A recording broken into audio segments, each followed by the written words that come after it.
Hoy nos estamos movilizando por un nuevo modelo de salud, por la erradicación de los proyectos de ley por el Comando Nacional de Paro, aun cuando ANTOP no está de acuerdo con el proyecto de ley que tiene que ver con salud.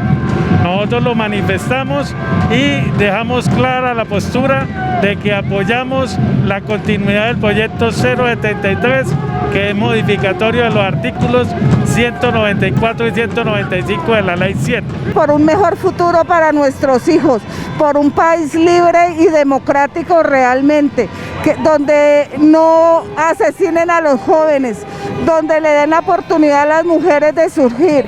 Por eso y mucho más, resistencia país. Estamos invitando a todas las mujeres, a las madres, a las trabajadoras, a defender a nuestros hijos y sobre todo un mejor país para ellos. Bueno, en Antioquia la situación de salud está igual que en el resto del país. Una salud decaída por todo lo que ha traído la Ley 100 y ahora en pandemia muchísimo más. Acosos laborales sobre trabajadores de salud, no pagos en salud, un sistema de salud que ya no da más.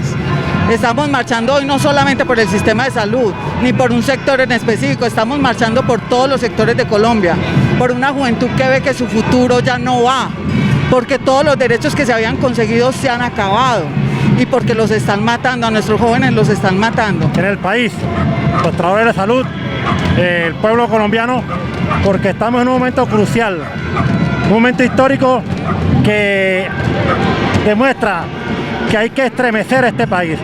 Si no estremecemos este país, seguramente vamos a seguir en statu quo. Eso indica, por ejemplo, o lo demuestra, precisamente que cuando el gobierno nacional o la burguesía ve sus intereses en peligro, entonces se arma y dispara. Eso es lo que viene haciendo en este momento. Eso demuestra que hay un momento débil de la burguesía y por lo tanto hay que estremecer este país para dar un salto cualitativo frente a la política social que tiene el gobierno nacional. Hoy nos estamos movilizando por la vida, por la dignidad humana, donde el Estado tiene que respetar los derechos humanos y la libre movilización como organización sindical.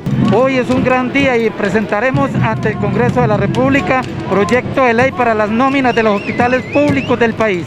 Que se acaben las muertes, que se acabe la inequidad de este sistema de salud tan paupérrimo que está acabando con la población colombiana.